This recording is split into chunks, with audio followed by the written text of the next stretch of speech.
नमस्कार, जनता लाइव देख रहे हैं आप और मैं हूं आपके साथ पूजा। देश की अदालतें और न्यायपालिका आजकल आए दिन अमूमन अपने फैसलों के चलते, अपनी टिप्पणियों के चलते लोगों के सवालों के घेरे में रहती हैं और ऐसे हमेशा ही ऐसी खबरें सुनने को मिलती हैं जिनमें न्यायपालिका को, उनसे जुड़े फैसलों को और मामलों को लोग नापसंद करते हैं या उस पर अपनी राय अलग-अलग तरीके से रखते रहते हैं। देश में इस वक्त जो देश के न्यायाधीश हैं बी.आर. गवई साहब, उन्होंने एक पीआईएल की सुनवाई करते हुए उसे पहले तो खारिज कर दिया और उसके बाद जो उस पर उन्होंने टिप्पणी की उसको लेकर विवाद हुआ। और टिप्पणी ये थी कि उन्होंने कह दिया, जिन्होंने पीआईएल डाला था उनको इन्होंने कह दिया कि अगर आपको इतना ही भरोसा है अपने भगवान पर, इतने ही कट्टर भक्त हैं आप, तो उनसे ही जाकर कह दीजिए कि वही कुछ करें। मामला था एक मंदिर का जिसका पुनर्निर्माण कराने की मांग की जा रही थी। अब ये पूरा मामला खत्म हो चुका है। उन्होंने सफाई भी दे दी इस मामले पर कि देखो, मैं सभी धर्मों का सम्मान करता हूँ, ऐसा कुछ भी नहीं है। लेकिन मामला थमा नहीं। उसके बाद से लगातार, क्योंकि चीफ जस्टिस बुद्धिस्ट हैं, पहले बुद्धिस्ट हैं, और इसको लेकर के लोगों ने उनका विरोध किया। बहुत बुरी तरह उन्हें ट्रोल किया जा रहा है। उनके जूतों के प्राइजेस तक बता दिए गए कि इतने का जूता पहनते हैं, इतने के कपड़े पहनते हैं। इस तरीके से उन्हें ट्रोल किया जा रहा है और धमकियां दी जा रही हैं कि क्योंकि वो बुद्धिस्ट हैं, वो हिंदू विरोधी हैं, उनका ये बयान जो है वो लोगों की आस्था को ठेस पहुंचाता है। और इस देश में जहां लोगों की आस्था हर छोटी बात से आहत हो जाती है, ये बहुत बड़ा मुद्दा बन गया। तो इस वक्त हमारे साथ सत्यप्रकाश गौतम जी हैं, पेशे से अधिवक्ता हैं। तो उनसे समझते हैं कि न्यायपालिका का इस तरीके से उसे ट्रोल किया जाना और उन्हें धमकियां देना, ये कहाँ तक उचित है, और उनकी उस टिप्पणी पर भी चर्चा करेंगे कि उस टिप्पणी में क्या कुछ सही था या गलत था। तो सत्यप्रकाश गौतम जी, पहले तो ये बताइए कि जो वो टिप्पणी थी उसको आप कैसे देखते हैं कि देश के न्यायाधीश जो हैं उन्हें क्या इस तरह की कोई टिप्पणी करनी चाहिए? सच में विवादास्पद थी या लोगों की जो आस्था है जो हर बात पे आहत हो जाती है, क्या उतना ही मामला है? हजारों ख्वाहिशें ऐसी कि हर ख्वाहिश पे दम निकले, बहुत निकले मेरे अरमा फिर भी कम नहीं निकले। तो जितने आप सवाल इस मामले में पूछेंगे मैं उनका जवाब आपको दूंगा। सबसे पहले बात करते हैं टिप्पणी की जी। मैं व्यक्तिगत तौर पे सीजीआई गवई साहब की इस टिप्पणी के समर्थन में नहीं, क्योंकि मुझे ऐसा लगता है कि ये टिप्पणी जो है ये पूरे शेड्यूल कास्ट कम्युनिटी के साथ एक षड्यंत्र मात्र है, जो कि प्री स्क्रिप्टेड राइटिंग है। अच्छा, मैं ये मानता हूँ। ऐसा नहीं है कि जुडिशियल लेवल पे ये टिप्पणी बहुत ज़्यादा जरूरी थी या इस टिप्पणी की एक कॉन्स्टिट्यूशनल वैलिडिटी थी या ये टिप्पणी जो है भारत के बुद्धिस्टों को कोई बहुत ज़्यादा फ़ायदा करेगी या इससे बहुजन समाज के लोगों के बीच में कोई फ़ायदा होगा। अब मैं बात करता हूँ सीजीआई गवई साहब की।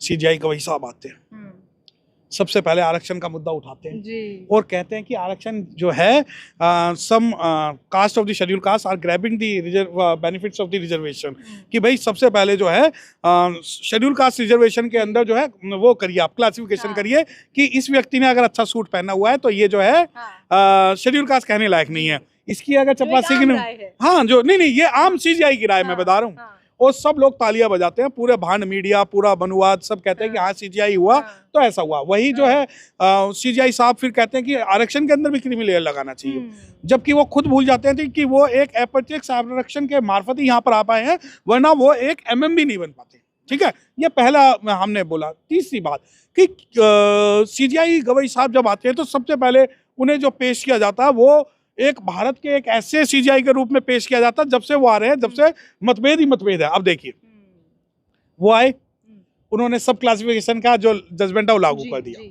जो अब से पहले 75 सालों में नहीं हुआ। वो जजमेंट लागू करने की इनकी पता नहीं मंशा क्या थी, कि क्या वो बाबा साहब के सिद्धांतों या बाबा साहब के संविधान से बड़ा अपने आप को मानते हैं, या उन 5 जजों को मानते हैं जो बैठे हुए हैं, या अपने आप को मात्र बुद्धिस्ट कहने से ही। बुद्धिस्ट तो नए बुद्धिस्ट तो ऐसे भी हैं जो ब्राह्मण नए बुद्धिस्ट घुसे हुए हैं।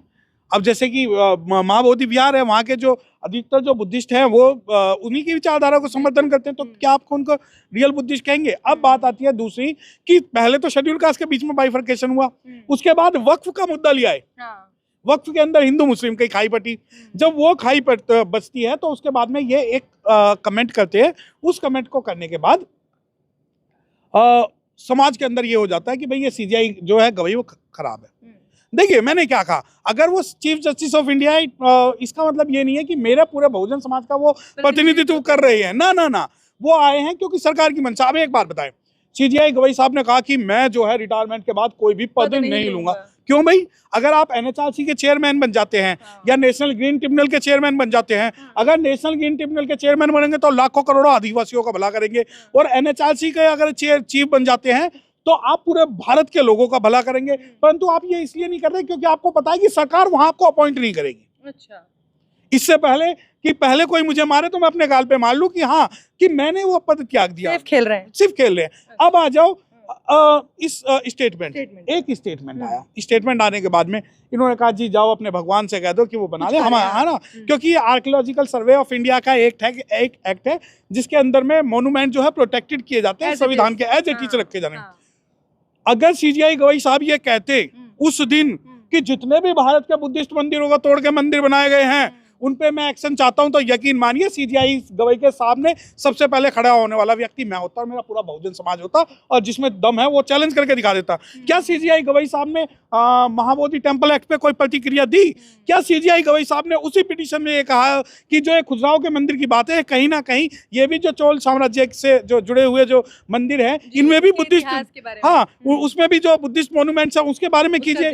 क्या उन्होंने ये कहा कि जब राम मंदिर और बाबरी मस्जिद तोड़े गए तो उसके अंदर जो भगवान बुद्ध की जो प्रतिमाएं निकली उसके जो पिटीशन दायर करने वाले उसके ऊपर जो जुर्माना लगाएगा वो गलत है? क्या उन्होंने ये कहा कि कश्मीर से कन्याकुमारी और कच्छ से कोहिमा तक जितने भी मंदिर हैं, जितने भी इनके मंदिर हैं उन्हें इन्हें दिया जाए, और जितने भी बुद्धिस्ट टेम्पल है वो हमें दिया जाए? जितनी भी कन्हेरी केव्स हैं, जितनी भी केव्स पूरे भारत में हैं जिनमें तोड़ के भगवान बुद्ध को तोड़ के जो शिव जी बनाया जा रहा है और भगवान बुद्ध को खत्म करके वहां पे मंदिर स्थापित किए जा रहे हैं, क्या यही बात महाबोधि टेम्पल के अंदर में जब 50 साल पहले वहां कोई टेम्पल नहीं था और उसके बाद में टेम्पल जो बन जाता है, क्या इस मामले में गवई साहब ने कोई टिप्पणी की? और मैं गवई साहब के व्यक्तिगत टिप्पणी से कोई भी संतुष्ट नहीं हूं, क्योंकि गवई साहब को अब एक बात पता है और सभी को पता है, सोसाइटी के अंदर कुछ फ्यूज बल्ब होते हैं। अच्छा, फ्यूज बल्ब मतलब जब तक वो नौकरी पे होते हैं, आईएएस होते हैं, आईपीएस होते हैं, जजिस होते हैं, तो वो बिल्कुल चमचमाते हैं कि मैं तुम्हारे समाज का रिप्रेजेंटेटिव हूँ।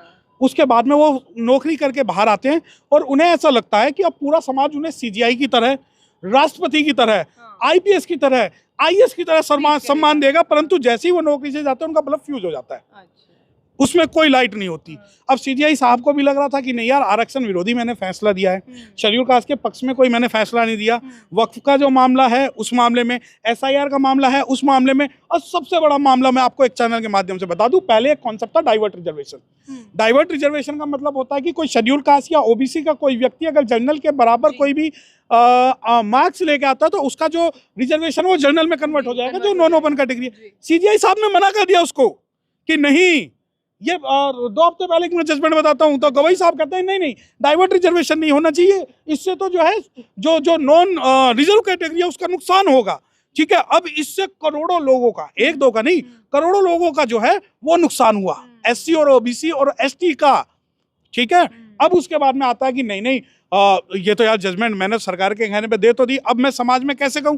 अब समाज में जब वो रिटायर हो के आएंगे 2, 4, 5 दिन बाद, अब देखिए मेरा आप वीडियो दिखाइए उन्हें, हो सकता है मुझे वो कंटेम्प्ट लगा दे कि हाँ भाई उन्होंने ये कहा।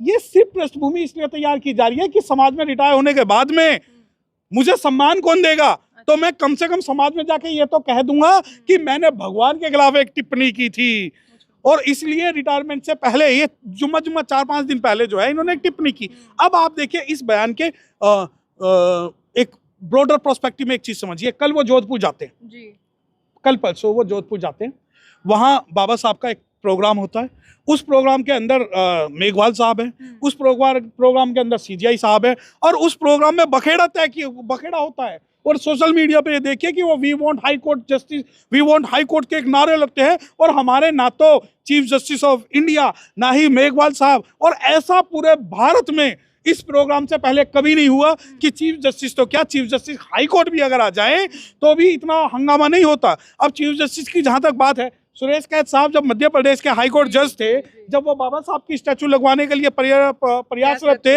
उसी वक्त उनका नाम कॉलेजियम से रिकमेंड करके सुप्रीम कोर्ट भेजा जाना चाहिए था, जो कि नहीं भेजा गया, वो भी जो है सीजीआई गवई साहब की अध्यक्षता में था। तो ये जो सवाल है, अब मैंने क्यों कहा कि ये जोधपुर वाला मामला, मध्य प्रदेश वाला मामला, इन मामलों के अंदर आपकी वजह से पूरे समाज की बदनामी हुई है। अब आप ये कहें कि नहीं हमारे लोगों को टारगेट किया जा रहा है, अच्छा माँ मरी धी को, धी मरी धींगड़ा को, आप हमारे समाज को टारगेट करें, आप हमारे समाज को डिवाइड करें, आप हमारे समाज के फेवर में कुछ भी बात ना करें और आप ये उम्मीद करते हैं कि समाज के लोग आपके सामने आ जाएंगे। अभी आप ना जनता लाइव से मैं बता रहा हूँ, आप एक भी कमेंट उल्टा सीधा कर दीजिए, आपको डिमोनेटाइज करके आपको ब्लैक लिस्ट कर देंगे और आपकी सुनवाई जो है 6 साल तक नहीं होगी किसी भी हाई कोर्ट में, और वहीं दूसरे लोगों की हो जाएगी। अब आ जाओ कि सीजीआई का ये देखिए, अरे भारत के सीजीआई को जहां एक एग्जांपल क्रिएट करना था कि जो मैंने स्टेटमेंट दिया है वो स्टेटमेंट में मैं कायम हूं, और जिस भी मीडिया बिकाऊ भांड गोदी मीडिया और ये दलाल मीडिया पे मेरे खिलाफ अगर कोई प्रपंच रचा जाता तो उसके खिलाफ मैं कंटेम्प्ट लगाऊंगा। क्या उन्होंने किया ऐसा? और मेरे जैसा अगर कोई व्यक्ति हो तो सीजीआई की कुर्सी से बड़ी मेरे समाज की इज्जत है, और जो मैंने स्टेटमेंट दे दिया वो स्टेटमेंट में मैं अटल रहूंगा। सफाई नहीं मांगनी चाहिए, सफाई नहीं मांगनी चाहिए। उन्होंने कहा कि तुरंत उन्होंने माफी मांग ली कि भाई सबका सम्मान करता नहीं, बिल्कुल नहीं। मैं एक बात कह रहा हूँ कि अगर वो सीजीआई है तो उन्होंने ब्राह्मण, क्षत्रिय, वैश्य, शूद्र सभी का सम्मान करना चाहिए। उस कमेंट से आपको कमेंट करने की जरूरत क्या? हम देखिए, हम किसी भी जज से, मेरे लिए तो इनका स्टेटमेंट ऐसे हो गया जैसे एक जज कहता है कि जो मोरनी हम मोर के आंसुओं से गर्भवती होती है, एक जज ये कहता है कि शेड्यूल कास्ट की लड़की का ब्राह्मण कोई रेप ही नहीं कर सकते, है ना, छू भी नहीं सकते, एक जज ये कहता है कि नहीं भारत के अंदर तो राम राज्य आना चाहिए। तो वही उन्हीं जजों की कैटेगरी में ये जो जज हैं, उन्हीं उसी कैटेगरी में ये जज साहब हैं कि जो कहते हैं कि भाई अपने भगवान से कहिए। ठीक है, अब भगवान से आपको क्या लेना देना? आपको कॉन्स्टिट्यूशनली जो भी कहना आप अपने ऑर्डर में लिखिए, उस आपका एक शब्द इतिहास होगा, वो इतिहास 75 साल या 200 साल की जुडिशरी के लिए और आने की 200 साल की जुडिशरी के लिए होगा।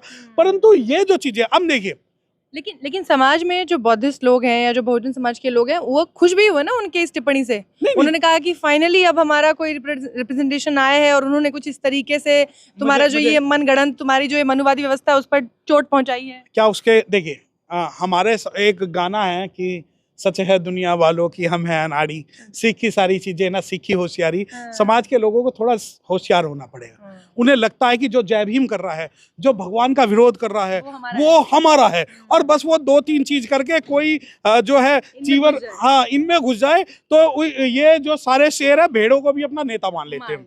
ठीक है, बहुत सीधे आदमी है। अब आप कहे कि नहीं चलो कोई तो बोल रहा है, अरे हमें बोलना कॉन्स्टिट्यूशनली, हमने आपको वहां भेजा है, आप SC/ST एक्ट का फेयर इम्प्लीमेंटेशन कराते, आप नौकरियों की हमारी बात करते, हमारे समाज के ऊपर जो अत्याचार हो रहे हैं उनकी बात करते। और सबसे बड़ी बात मैं आज आपको बात कह रहा हूँ कि अगर CGI की जगह कोई दूसरा चीफ जस्टिस ऑफ इंडिया होता, इन सब पे कंटेम्प्ट लगा के इनके चैनल पैनल सब बंद करता। क्या पूरे भारत की पुलिस, पूरे भारत की जुडिशरी सिर्फ इसलिए आज डाउन हो गई क्योंकि एक स्टेटमेंट में सभी लोग गालियां दे रहे हैं? अरे मुझे बताओ ना, जब CGI ही ऐसा एग्जांपल सेट करेंगे, कहीं 5 चीफ जस्टिस बैठ के कहते हैं मीडिया के सामने रोते हैं कि सब चीज जो है वो क्लियर नहीं है, दूसरी तरफ हमारे CGI मीडिया और इन जो ये 2 पैसे के टटरपुंज जो ये मीडिया सेल वाले लोग हैं जो ये कमेंट कर रहे हैं, अगर तुम्हें लाइन ही खींचना, लाइन खींच दो।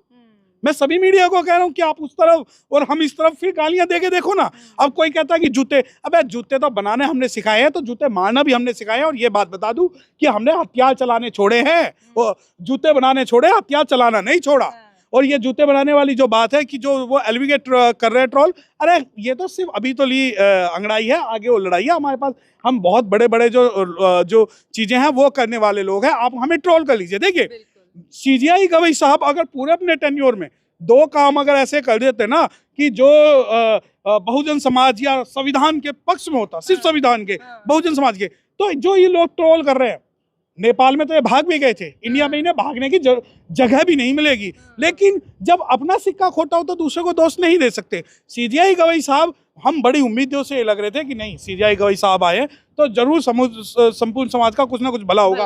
और उस देश का, आप नेपाल में देखिए, उस देश का कभी भला नहीं हो सकता जिस देश के जज जो है मीडिया से और ट्रोलर से और फेक आईडी वालों से भ्रमित होकर अगर जो है माफी मांग ले। अगर CGI का ये हाल है तो यकीन मानिए हमारा आपका तो इस भारत के अंदर रहना ही दुश्वार होगा। चलिए, तो सत्यप्रकाश गौतम जी का साफ साफ है कि टिप्पणी से तो पहले उन्हें लगता है कि वो टिप्पणी नहीं होनी चाहिए थी, और अगर हुई तो उसके बाद उन्होंने इस तरीके से उस पर सफाई पेश करके उन्होंने, सफाई की जगह कार्रवाई होनी चाहिए, सबके खिलाफ FIR होनी चाहिए थी, सबको अरेस्ट होना चाहिए था, चाहे पूरे भारत का बाइफर्केशन होता।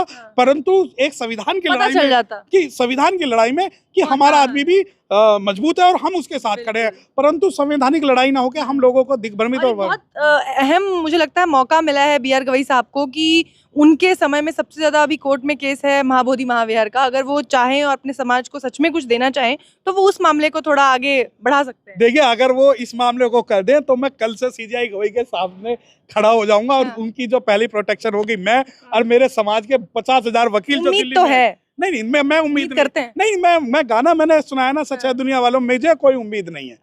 मुझे उम्मीद उन लोगों से जो संविधान की बात करते हैं, चाहे वो ब्राह्मण, क्षत्रिय, वैश्य, शूद्र कोई भी हो सकता है। चलिए, बहुत बहुत शुक्रिया सर, बहुत अहम मुद्दा था और इस पर हमसे इतने विस्तृत तौर पे चर्चा करने के लिए बहुत शुक्रिया।